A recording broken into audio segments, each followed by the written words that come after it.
moving to a very interesting area of discussion is textiles. We always want to know more about it and how in museums do they keep the textiles in a very good condition. Today I'm delighted to have with me Mrs. Sherine Abdel, the head of the Textile Conservation Lab at the National Museum of Egyptian Civilization. Welcome, Ms. Sherine. Hello. Welcome. First of all, it is very interesting for everyone that have visited museums or not to know how do these textiles are kept in a very good condition until now.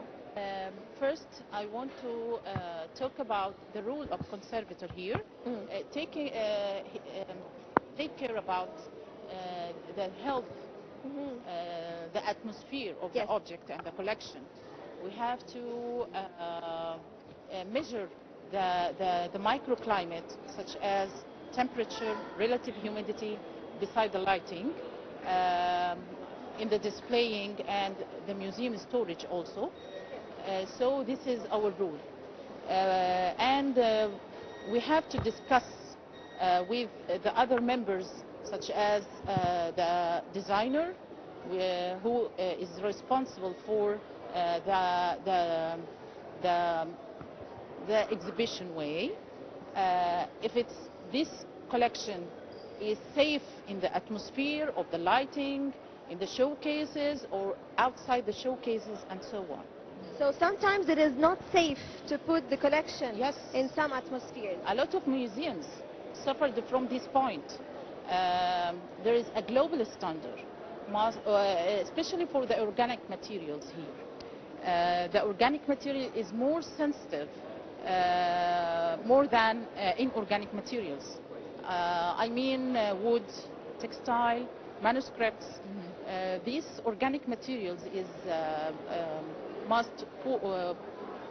we must put it in suitable temperature and relative humidity. And I want to focus on the point of the lighting also. We have to measure the unit of the lighting lux. We have to measure the suitable unit or perfect unit. Yes, okay, but you cannot make the adequate climate for the textiles like when we saw in the mummies hall. They have the tombs or the mummies in a humidated or a specific area where they adjusted the temperature and the lighting and everything. You can't do this. You can't apply this to the textiles as well. Okay, of course. This is the main basics or the main rule of the conservator. And you can notice in the showcases you will find the units which measure the temperature and relative humidity. And we have to watch the suitable degree and suitable standard. So this means it can go in all the museums. If you adjust if you take charge of the lighting and the humidity and the temperature, it can go everywhere, right? Okay, I want to say something. Yes. The devices of the preserving, first, yes. You have to measure if it's the degree of the temperature or relative humidity is suitable or not. According to that, you have to use another device which control the microclimate. There is, as an example, something is called a system is called dehumidifier. Yes. This device is control the suitable temperature, suitable relative humidity, and we have to choose the type of the lighting, the way of the lighting, if it's focused on the object. But if the object is suffered from fading, weakness, we having to focus the light on it. And I want to talk about my career about the conservation of textile. It's more the most sensitive material beside another types. Very delicate, yes. Yes. But I want to know more about this lighting part. For example, when you have the textiles with original colors and other textiles with colored fabrics, what is the difference between the conservation of both different types of textiles. Yes, the type of the preserving and treatment is different. Yes. And the type of exhibition also. If it's this, the collection has many colors, so we choose the atmosphere of the showcase. The lighting is we can't focus the color, we can't get it back again. Yes. I was going to ask you about that thing, if the colors actually faded from the fabrics. Can you restore it, or do you work on this process or not? No, unfortunately, because there is a chemical changes happened in the fibers, you know. So when you receive the collection, you have to preserve the current condition as long as possible. But we can't get it back again. Even if it's torn, do you restore it, or it will take away from its value? No, the conservator can't interfere in the technique of the weaving, because we are learning something that we have to keep the authenticity, the identity of, if we have a missing part in the collection, we can't complete it. No, we have to get it in this current condition. This job is very sensitive because, as you said, if a color is not there, we cannot get it back. Yes. So my question is, this job, since it is very sensitive, can you tell me the process? What is the first thing you start with when you get a collection? Like, tell me just the process from the very beginning until the end. First, the museum here, we have department, first aid department. We receive first aid, like the patients and hospitals. By the way, we treat with the collection, it's my patients. Yeah. So I receive it. Yes. First, it's exactly, we are as doctors, Okay. and the collection is as a patient. I treated with them. Okay. So first we receive this collection. The first step, the process of sterilization by using nitrogen gases, and by the way, we have the most modern developed device here, anoxia device, is deal with the process of sterilization of collection by using nitrogen gas. Also, we use essential oils such as mint, as an example, lemon. We use these oils. For what exactly? What does it? How does it serve the process?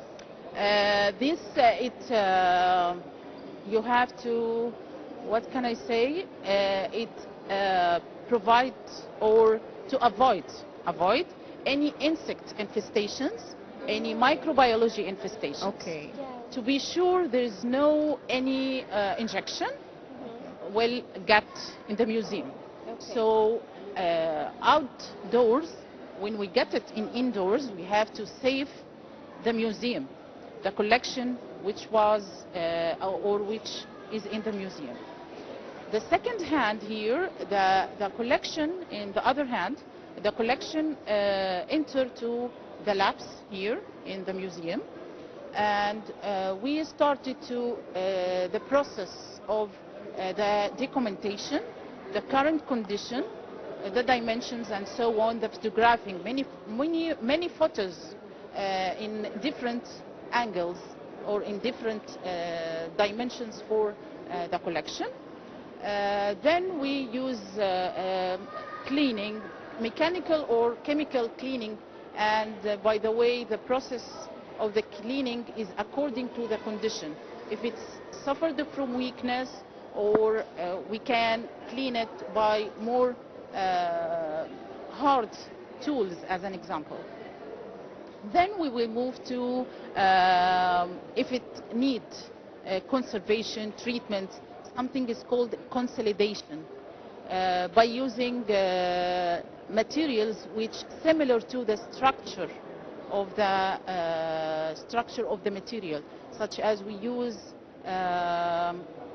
cellulose materials. And I want to focus in important point here.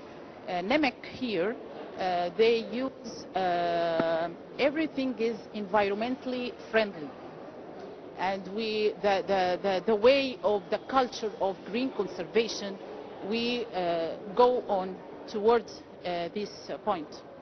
Okay, throughout your journey of working here at the Nemec Museum, what is the most delicate fabric or textile that you dealt with, and how did you deal with it? As I said before, I think the steps, what I said is for these delicate fibers, and I said that the most delicate or sensitive fibers is textile. But I want to say the process of storage is more important than the process of any display and so on. Yes. Like leather, for example, they require a very specific climate. Yes. Very sensitive treatment. Yes, Yes, very sensitive but treatment. the leather, it's not my field. Okay. So I'm talking about the textile only, baskets. The conservation of baskets is Yes. Can you recall a special project that you enjoyed working? The most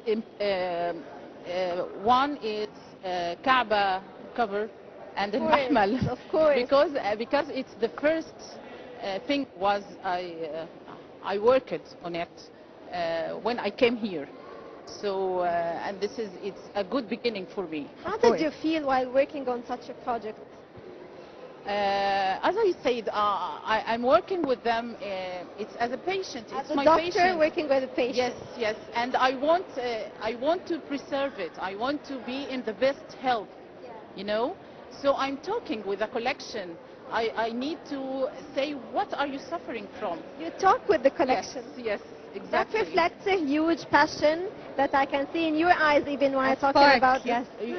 And I see that the conservator, and I think my colleagues in the same thinking, they are working with their heart before hands. I have to understand the collection before You're very I passionate treat about women. it, actually. Yes. Ms. Sherine, of course, the collections, they don't go back to the same age. Some of them are very old and some of Yes. them go back to a different age. So is the process, does it differ according to the age of the collection, or is it the same process for any collection regardless of the age? No, it's not according to the age. It's according to the storage or preserving. You can see something is from modern eras, but you can see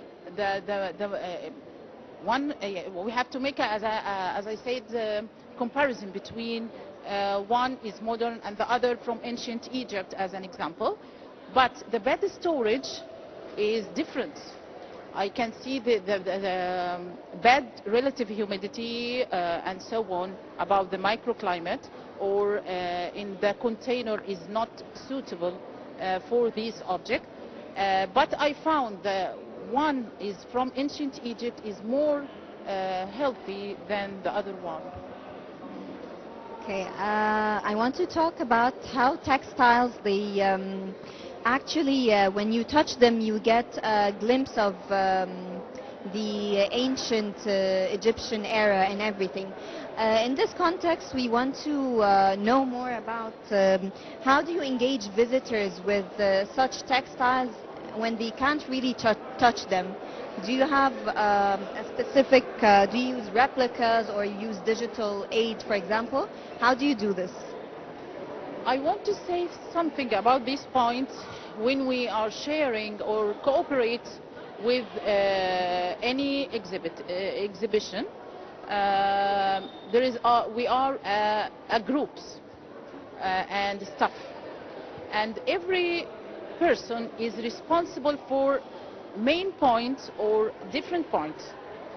As an example, the designer, he wants the scenario of the exhibition, If you want, if it's touchable, we have to make as a replica, because we have to avoid any touching for the collection. Of course. Of course. Okay? So you use replicas.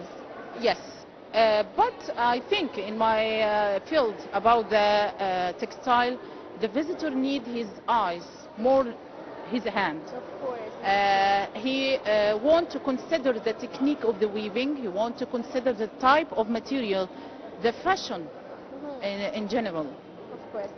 Yes. Mrs. Sherine, also I would like to talk more about the research that is invested in the museum regarding the textiles, and of course you are up to date with the latest techniques used in this job in the conservation of the textiles. So Yes. can you update us more about this? Yes, the core of our work, researching and the training. We have to up to date in the new methods, and the conservator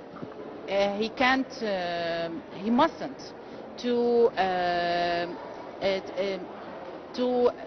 say it's enough for this way. No, in every day we have to up to date the new. This is the rule of conservator here. So any conservator, he has an ongoing journey of learning that does not Yes, stop. yes. Until today, we have to training.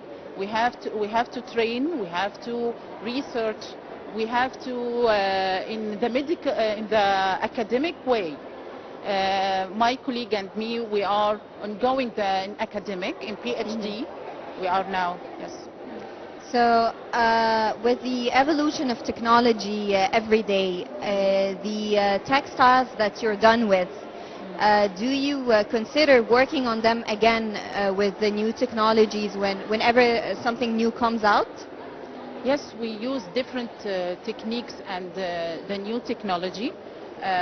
We used, but it's not for the textile, by the way. Textile is more sensitive, but we use laser techniques. We use nanotechnology. But now we are using, as I said, about the way of the culture of green conservation. We return it back to what in the past. It's more safe, and it keep the collection as long as possible safe. We use the materials which related to the natural